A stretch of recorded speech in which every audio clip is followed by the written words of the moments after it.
सभी प्यारे साथियों को नमस्कार। बिहार एस्टेट का ये प्रैक्टिस एमसीक्यूज का जो सेट है ये हम आपके सामने रख रहे हैं और इससे ज़्यादा इम्पोर्टेंट आपको क्वेश्चन नहीं मिल सकते हैं। बहुत ही इम्पोर्टेंट क्वेश्चन का ये पूरा स्लॉट हम लेकर के आए हैं। ये स्लॉट 2 वीडियोस में आपको देंगे और ये स्लॉट से क्वेश्चन भी आपको 100% मिलेंगे, ये भी निश्चित है। तो एरोमा केमिस्ट्री क्लासेस पर आपका स्वागत और अभिनंदन करता हूं। इससे पहले कि आप वीडियो देखें, चैनल को सब्सक्राइब जरूर कर लीजिए, क्योंकि अब हमारे पास लगातार इस बात की जरूरत बन रही है कि हम आपको अच्छे से अच्छे क्वेश्चन प्रोवाइड करवा सकें। और ये क्वेश्चन यहाँ से आना भी निश्चित है, इसमें भी कोई दो राय अब नहीं बची है। तो फिर आप लोग इस क्वेश्चंस पर देर बिल्कुल नहीं करिएगा, है ना। और आइए शुरुआत कर लेते हैं इन क्वेश्चन को करने की। सबसे पहले क्वेश्चन सबसे पहला दिया है, chloroform react with concentrated nitric acid. Chloroform concentrated nitric acid से रिएक्शन कर रहा है, तो आपको पता है कि ये क्लोरोपिक्रिन बनाता है, यानी कि यहाँ से एक H और यहाँ से रिएक्शन को अगर हम बात करते हैं तो रिएक्शन आपको सिंपल है कि यहाँ पर मैं लिखूं CHCl3 और यहाँ लिखूं प्लस साइन के साथ में HONO2। तो ये HNO3 यहाँ से OH जाएगा, यहाँ से H जाएगा, तो CNO2 बनेगा और Cl3 बनेगा। तो इसका मतलब हमारा आंसर यहाँ पर क्या आना चाहिए? हमारा आंसर यहाँ पर ए आना चाहिए। बहुत ही अच्छा क्वेश्चन, बहुत ही इंपॉर्टेंट क्वेश्चन आ सकता है एग्जाम में। ध्यान दीजिएगा, ऐसे क्वेश्चन जो आपके हर पीजीटी एग्जामिनेशन के लिए इंपॉर्टेंट है, ये बिहार एस्टेट के साथ साथ यूपी पीजीटी को कवरेज करेगा। तो यानी कि बिहार एस्टेट के लिए तो ये है ही इंपॉर्टेंट, बिहार एस्टेट के लिए तो ये है ही इम्पोर्टेंट, लेकिन साथ में यूपी पीजीटी को भी कवर करेगा और यूपी पीजीटी का बदल सकता है सिलेबस, ये बात भी आप ध्यान दीजिएगा, ठीक है ना।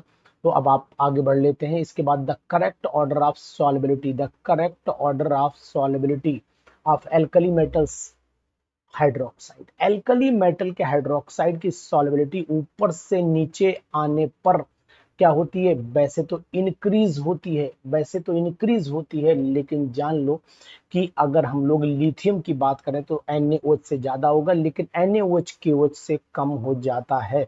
तो यहाँ पर मैं आपको बताने की कोशिश करूंगा कि सबसे ज्यादा तो सॉल्युबिलिटी सीजियम, ऊपर से नीचे आने पर सॉल्युबिलिटी बढ़ती है, लेकिन यहाँ पर LiOH की सॉल्युबिलिटी NaOH से ज्यादा होगी, लेकिन NaOH की जो है सॉल्युबिलिटी कम हो जाती है KOH के कंपैरिजन में।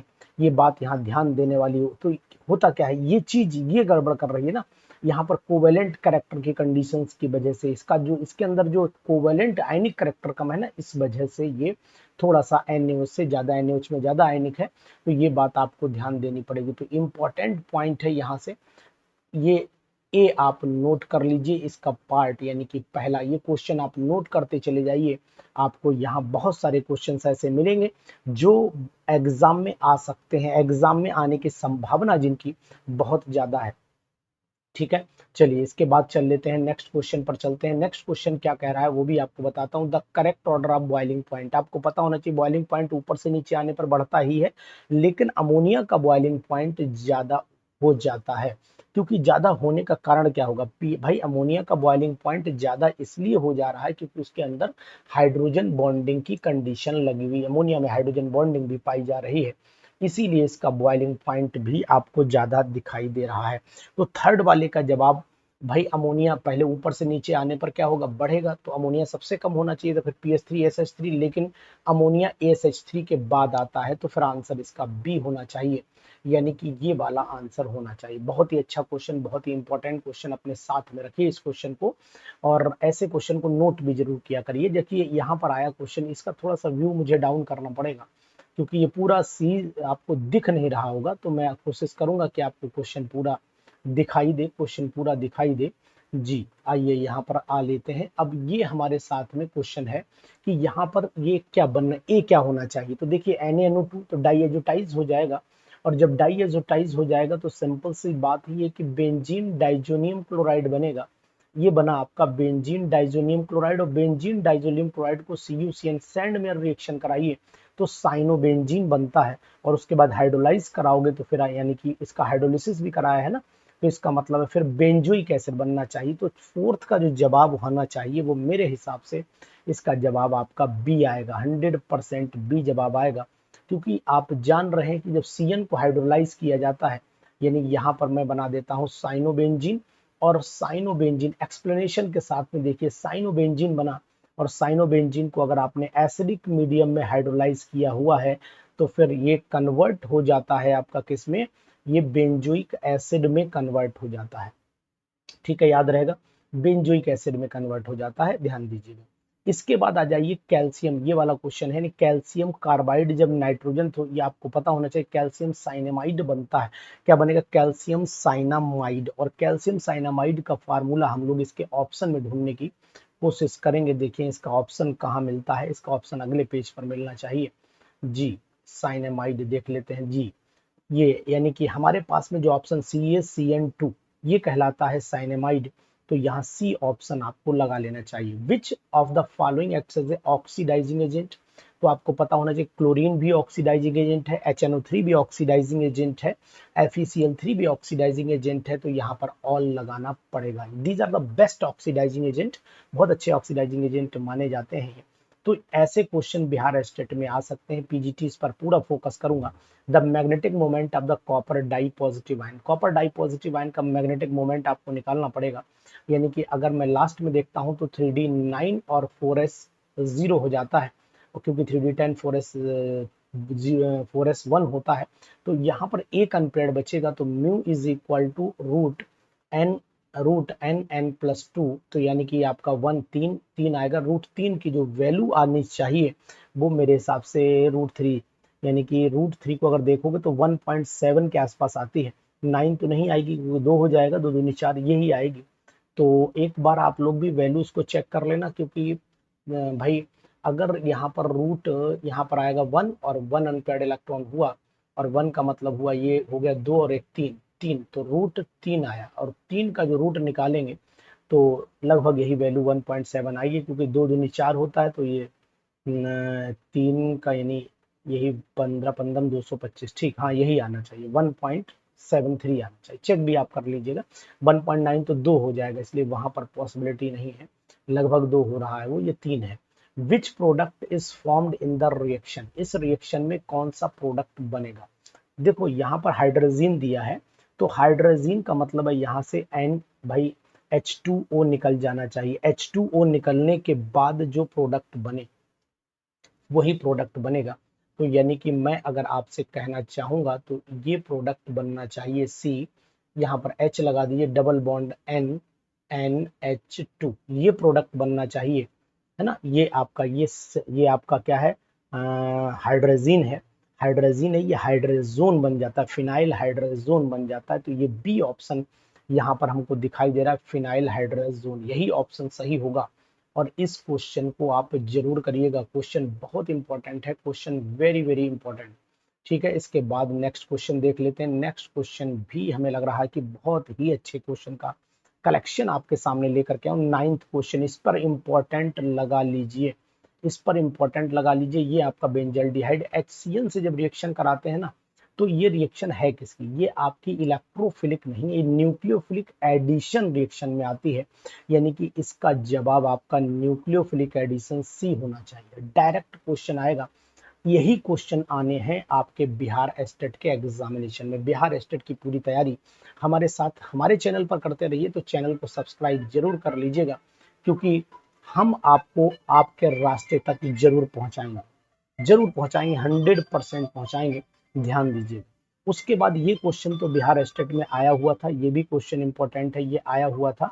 द शेप ऑफ ClF3 की अगर मैं शेप देखता हूं तो यहाँ पर F लगा लेता हूँ, यहाँ पर F लगा लेता हूँ, यहाँ पर F, और यहाँ पर लोन पेयर हो जाता है 2 3 4 5, यानी कि इसका मतलब हुआ अभी हमारे पास में 2 लोन पेयर बचेंगे, यानी इस तरीके से 2 लोन पेयर बचना चाहिए। तो अब अगर मैं इसकी शेप को देखता हूं तो डिस्टॉर्टेड टी शेप हो सकती है, पिरामिडल हो सकती है। तो 10 का जवाब यहाँ पर आपको 7 होते हैं ना, तो 1 यहाँ हो गया, 2 यहाँ हो गए, 3 यहाँ हो गए, अब आपका 1 2 3 4 5 6 7 बिल्कुल एग्जैक्ट। तो टी शेप तो बनती है, देखो थोड़ा सा ऐसे करके ऐसे हो जाता है, ये यहाँ पर Cl है, यहाँ पर F हो जाता है, यहाँ पर भी F हो जाता है, यहाँ पर भी F। तो इसका मतलब हुआ कि लोन पेयर, ये जो ऊपर 2 लोन पेयर हैं ये डिस्टर्ब कर देते हैं, तो टी डिस्टॉर्टेड टी शेप आनी चाहिए। जी आंसर इसका यही होना चाहिए, परफेक्ट आंसर इसका यही होगा, और ऐसे क्वेश्चन मिलेंगे आपको। देखिए, कभी कभी क्या होता है कि जब आप तैयारी कर रहे होते हैं तो तैयारी में कुछ चीजें ऐसी भी होती हैं जो आपको प्रैक्टिस, मैंने लगातार कुछ एक आध वीडियोस पुरानी भी डाली है तो लोग कमेंट उस पर कर रहे हैं कि सर ये 3 बार वीडियो डाल दी गई है। देखिए क्या होता है कि बहुत सारे लोग, आपने तो मान लिया देख लिया वीडियो ठीक है, लेकिन बहुत सारे ऐसे भी स्टूडेंट होते हैं जो नए आए होते हैं चैनल पर और वो उनको वो वीडियो सर्चिंग में भी नहीं पहुंचते हैं तो वो वीडियो नहीं मिल पाती है। तो इसलिए कोशिश करता हूं कि पुरानी वीडियोस डालने का जो मेन मोटो है वो यही होता है कि जो नए स्टूडेंट हो उनको भी वो चीज मिल जाए जो आपने ऑलरेडी पढ़ रखी है। तो ये आप अपना अनुमान, ठीक है प्रैक्टिस करते रहिए क्योंकि कभी भी ये जिंदगी में 100% ना कोई हुआ है ना कोई होगा, लेकिन हाँ हमेशा निरंतर प्रयास हमारा रहना चाहिए कि हम अच्छे से अच्छा करने की कोशिश करें। Al4C3 ऑन हाइड्रोलिसिस, Al4C3 को अगर हाइड्रोलाइज किया जाता है, थोड़ा सा व्यू बढ़ा देता हूँ, थोड़ा सा व्यू बढ़ाता हूँ। अगर मैं यहाँ पर क्या करता हूँ कि AlCl Al4C3 को हाइड्रोलाइज करते हैं तो एल्केन कैटेगरी का कंपाउंड बनता है। रिएक्शन भी अगर आपने देखी होगी तो Al4C3, अगर Al4C3 को मैं यहाँ पर रिएक्शन करा देता हूँ, वाटर के मॉलिक्यूल्स 6 वाटर लेने पड़ेंगे मेरे हिसाब से।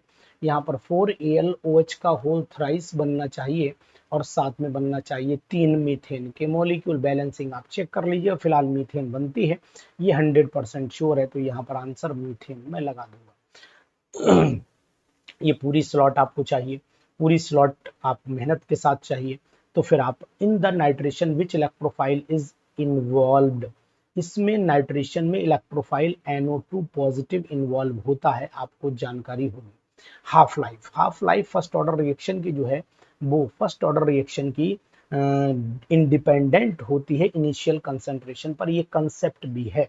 तो हाफ लाइफ जो होती है, क्योंकि T half is equal to होता है 0.693 अपॉन के होता है, मतलब यहाँ पर कहीं भी इनिशियल कंसंट्रेशन का टर्म नहीं आ रहा है, इसलिए आप इस पर ध्यान दीजिएगा। तो ये यहाँ पर आंसर आपका ये होना चाहिए indirectly independent of initial concentration, यानी 13 का जो जवाब है वो डी होना चाहिए, 13 का जवाब डी। बहुत ही अच्छे क्वेश्चन, और बिहार एस्टेट के लेवल पर जाकर के ये क्वेश्चन है, इसलिए आप परेशान बिल्कुल नहीं होइएगा। Propyne on passing through the red hot iron tube या कॉपर ट्यूब, एक ही बात होती है। तो अब हमने ये प्रोपाइन लिया, आप ध्यान दीजिए प्रोपाइन ये होता है CH3 लेता हूँ, C ट्रिपल बॉन्ड CH। आपने देखा जब एसिटाइलिन जब पास करते तो बेंजीन बनता था, तो जब बेंजीन बन रहा है तो 3 CH3 अल्टरनेट लगे होने चाहिए, यानी कि 14 का जो जवाब आना चाहिए वो मैसिटाइलिन बननी चाहिए, और मैसिटाइलिन ये है जो यहाँ पर ये नहीं कुछ दिख रहा है आपको, तो इसका मतलब ही यही हुआ, इसका मतलब यही हुआ कि यहाँ पर भैया कौन है, CH3 लगे हैं, यहाँ पर भी CH3 लगे हैं, यहाँ पर भी CH3 लगे हैं, तो ए जवाब आपका सही हो जाना चाहिए, ए जवाब परफेक्ट होना चाहिए जी। 15 KSP, आहा कितना बढ़िया, KSP जो पूछा गया है ये KSP UPPGT में आ सकता है, और इसमें हम लोग जब तोड़ेंगे, इसे तोड़ेंगे तो कैसे तोड़ेंगे, CA3PO4 फुल एक्सप्लेनेशन के साथ आप देख रहे हैं, इसको तोड़ दीजिए, बन जाएगा आपका 3CA डाई पॉजिटिव बनेगा और 2PO4 पे 3 नेगेटिव आ जाएंगे। अब आप क्या करना है, यानी कि अगर हम लोग इसका एक तोड़ते हैं तो इसके 3S बनते हैं, इसका 2S बनता है, तो KSP इज इक्वल टू हो जाता है 3S का होल क्यूब और 2S का होल स्क्वायर हो जाता है, तो 3 तिया 9 तिया, अच्छा जी तो बाकी पूछा ही नहीं आगे, तो यहीं तक लाना है। इसका मतलब हमें 15 वाले का जवाब जो है वो ये लेना पड़ेगा, CA डाई KSP अगर निकालना तो KSP का मतलब हुआ इसकी पावर, यानी कि CA डाई पॉजिटिव की पावर जो है वो 3 जानी चाहिए, CA डाई पॉजिटिव की पावर 3 जानी चाहिए और PO4 की पावर 2 जानी चाहिए, यानी कि ये वाला ए ऑप्शन, यानी 15 में का अगर हम जवाब देखते हैं तो 15 में का जवाब हमारा ए आना चाहिए। CA di positive, CA di, लेकिन ए यहाँ पर पावर नहीं, तो ऐसा कर लो, थोड़ा सा ऑप्शन में मिस्टेक लग रही है, यहाँ पर प्लस लगा लीजिए और इसकी पावर 3 हो जाएगी, इसकी पावर 2, यानी ये डी ऑप्शन कर लीजिए, लेकिन करेक्शन क्योंकि यहाँ पर कोई पावर नहीं है इसलिए हम डी ऑप्शन को सही करके उसी को जो है वो करेक्ट बनाएंगे, क्योंकि यहाँ पर और कोई ऑप्शन सेट नहीं बैठ रहा है, यही ऑप्शन सेट भी बैठ रहा है। Oxidation number of platinum in ammonium, penta ammonium के कंपाउंड है ना, पेंटा अमीन क्लोराइडो प्लेटिनम थर्ड क्लोराइड है, तो यहाँ पर आपका ये 0 हो गया, यहाँ पर 4 हो गया, तो 4 आना चाहिए, यानी कि 16 का जवाब सी होना चाहिए। यानी 16वें क्वेश्चन का अगर आप जवाब चाहते हैं तो सी जवाब पर आप टिक कर लीजिए। बहुत अच्छा क्वेश्चन, वेरी वेरी इंपॉर्टेंट। आइए, यानी डेल्टा जी 17वां क्वेश्चन है, इसको आपको करना है। डेल्टा जी दिया है, केपी निकालना है। डेल्टा जी दिया है, केपी निकालना है, टेम्परेचर भी दे रखा है। टेम्परेचर भी दे रखा है, तो आपको करना क्या पड़ेगा वो मैं आपको बताने की कोशिश करूंगा। यहाँ पर देखिए, आपको डेल्टा जी दिया हुआ है, तो आप जानते हैं, अगर हमने यहाँ पर एक चीज ध्यान रखनी पड़ेगी, केपी से मदद मिल पाएगी हमें। तो केपी अगर हमारा केपी कैलकुलेट करना है और टेम्परेचर हमें दिया हुआ है, तो delta G is equal to हो जाता है, delta G is equal to हो जाता है माइनस की वैल्यू लेते हैं हम लोग 2.303 एन आर टी लॉग के सी की जगह यहाँ पर के पी रख लेंगे। ठीक है, अब डेल्टा जी दे रखा है, आप ध्यान दीजिए, डेल्टा जी दे रखा है, पर मोल है तो 1 मोल तो यहाँ रख देना। आर की वैल्यू आपको वैल्यू में रख दे रहा हूँ, आंसर कैलकुलेट कर लीजिएगा। यहाँ 46.06 इज इक्वल टू हो जाएगा माइनस का 2.303। एन की वैल्यू 1 रखना क्योंकि 1 मोल दिया हुआ है। आर की वैल्यू 8.314 रख लेना, और टेम्परेचर 300 केल्विन दे रखा है, और लॉग केपी निकाल देना। लॉग केपी जब आपका आ जाए, यानी कि लॉग केपी आ जाए, तो फिर आपको केपी निकालना पड़ेगा, और Kp is equal to antilog, जो वैल्यू आएगी उसको एंटी लॉग कर दीजिएगा, और एंटी लॉग मैंने सिखाया हुआ है उस ट्रिक से निकालना, तो जवाब आपको मिल जाएगा। फिलहाल इसका जवाब आप लोग कैलकुलेट करके, इस कैलकुलेशन को पूरा करने के बाद मैं आपको दोबारा बता दे रहा हूँ, इस कैलकुलेशन में डेल्टा जी दिया हुआ है, डेल्टा जी रख लेना। किलो कैलोरी पर मोल में दिया है, नहीं तो किलो कैलोरी में, तो यहाँ पर आर की वैल्यू 2 रखिएगा। अगर वैसे होती तो हम लोग जूल में होती तब रखते, तो यहाँ 2 रख लीजिएगा तो और आसान हो जाएगा।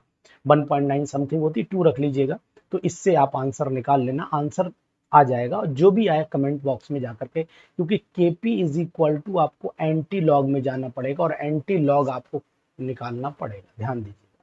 ठीक है, when 7 nitrogen 14 is attacked by the doubly charged helium ion, it emits proton and, तो भाई अगर आपने 7 नाइट्रोजन 14 पर डबली चार्ज हीलियम यानी कि 2He4 से अटैक कराया है, तो फिर इसका मतलब डबल चार्ज है, तो यानी कि 2 पॉजिटिव वाले होंगे, तो 7 2 9, यानी कि ऑप्शन क्या दे रखा है, पहले हम ऑप्शन पर ध्यान दें, तब हमारा कुछ काम बनेगा। ऑप्शन पर चल लेते हैं, ऑप्शन कौन सा दिया हुआ है।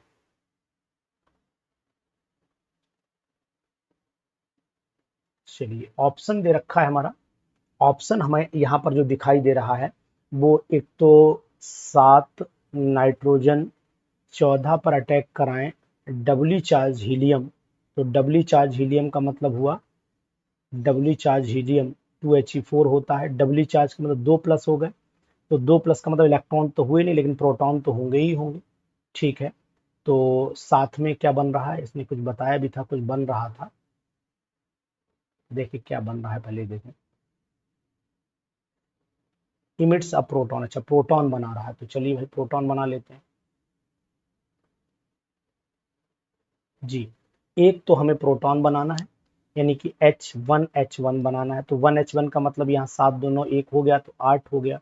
यहाँ 18 2He4 है, 18 में से 1 गए, 17 बचा, तो यहाँ ऑक्सीजन यानी 8 ऑक्सीजन 17, ये वाला ऑप्शन हमारा आना चाहिए। क्वेश्चन अच्छा है, उम्मीद करता हूं कि आप ऐसे क्वेश्चन जरूर चाहेंगे, और मेहनत भी आप भरपूर करेंगे इन क्वेश्चंस पर। अगर आप जरूर कमेंट करेंगे कमेंट बॉक्स में जाकर, और ज़्यादा से ज़्यादा सब्सक्रिप्शन लोगों को जोड़ेंगे हमारे इस ऐप से, तो हमें एक प्रोत्साहन मिलेगा बिहार एस्टेट पर फोकस करने का।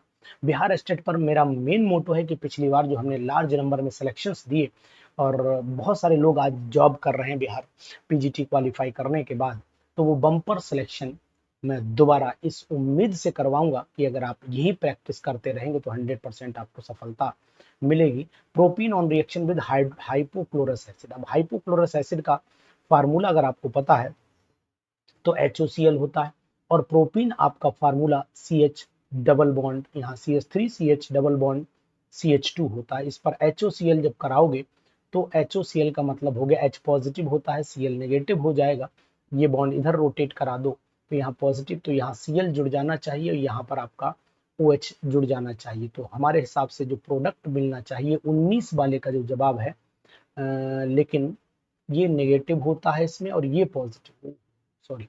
HOCl जरा चेक कर लें, HOCl मुझे चेक करना पड़ेगा, इसके लिए थोड़ा सा दिमाग लगाना पड़ेगा। HOCl ये होता है ना, तो यहाँ पर पार्शियल पॉजिटिव, यहाँ पर पार्शियल आपका आना चाहिए मेरे हिसाब से नेगेटिव आना चाहिए, और यहाँ पर पार्शियल पॉजिटिव आना चाहिए, क्योंकि इलेक्ट्रोनेगेटिव पावर क्लोरीन की ज्यादा होती है, क्लोरीन की इलेक्ट्रोनेगेटिव पावर ज्यादा होगी। तो एग्जैक्ट, तो अगर मैं इस बॉन्ड को इधर घुमाता हूं तो इस पर नेगेटिव आएगा, तो जब यहाँ नेगेटिव आएगा तो इस पर आपका OH वाला ये पोर्शन अटैक करेगा, तो यानी कि यहाँ पर OH आना चाहिए, यहाँ पर Cl, और यहाँ पर OHCl, तो ये तो है नहीं, ये तो मतलब नहीं, ये भी मतलब नहीं, यानी बी ऑप्शन हमारा सही जाएगा। बहुत ही अच्छा क्वेश्चन है, इंपॉर्टेंट क्वेश्चन है।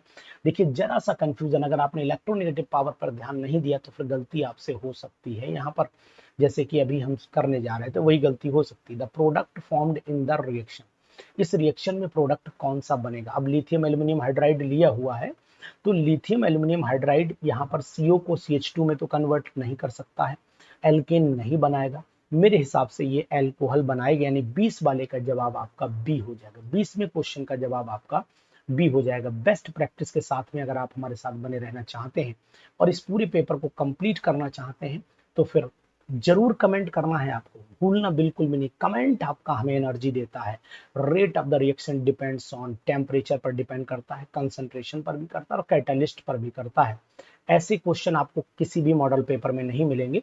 कोशिश करिए, आप ज्यादा से ज्यादा जुड़िए, हम आपको क्वालिफाई कराएंगे। Which of the following will yield the trans product from the butyne. Trans product बनाना है तो ट्रांस प्रोडक्ट आपको 100% पता होना चाहिए कि ये आपको लिक्विड अमोनिया से, तो अगर आपने ध्यान दिया होगा कि लिक्विड अमोनिया अगर हम लोग यूज करते हैं तो बर्च रिडक्शन जैसी कंडीशन, यानी कि अपोजिट ट्रांस बनता है, और वैसे अगर हम लोग लिथियम एल्यूमिनियम हाइड्राइड करेंगे तो सिस बनता है। तो इस कंडीशन में हम लोग इस सोडियम और लिक्विड अमोनिया को यूज करते हैं। Which of the following trans product, यानी यही रिएक्शन हमें यहाँ पर आगे बढ़ाती है और इम्पोर्टेंट रिएक्शन है।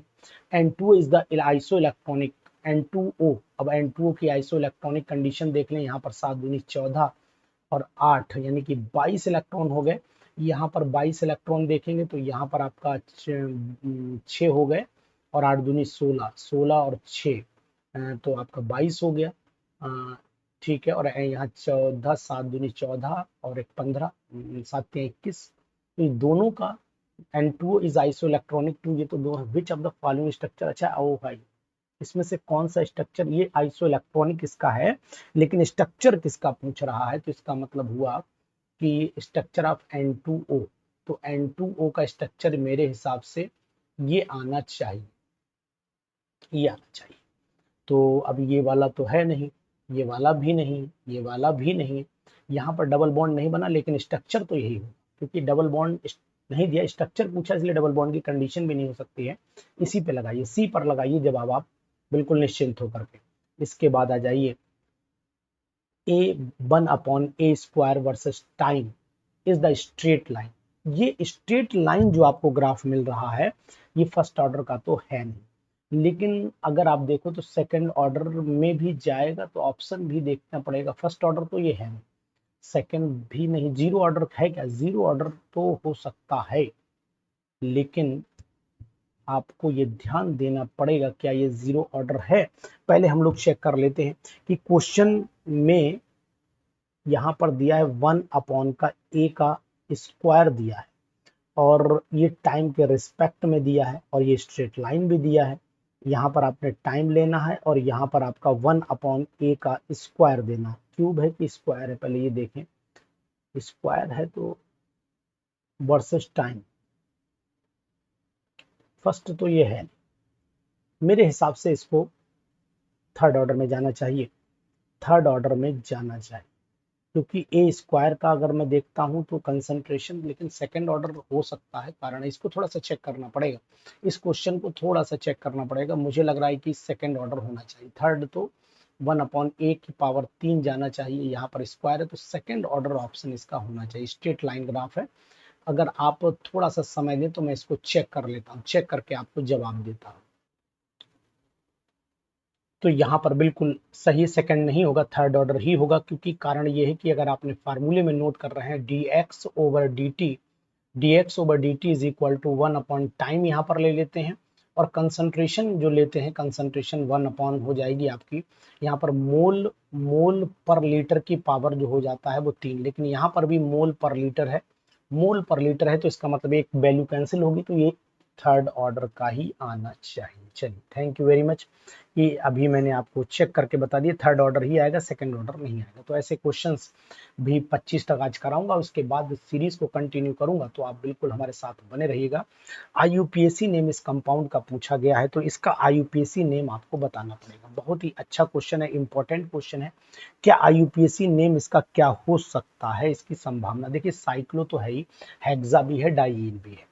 अब ये साइक्लोहेक्साडाइन तो इतना हो ही गया, तो साइक्लोहेक्सा 2 अगर नंबरिंग में करता हूँ यहाँ से, तो 1 2 3 4, तो 2,4 हो जाना चाहिए, तो ये आपका 1 पे आना चाहिए। साइक्लोहेक्सा 2,4 डाई इनाइल इथेनामीन, एक तो आंसर ये है।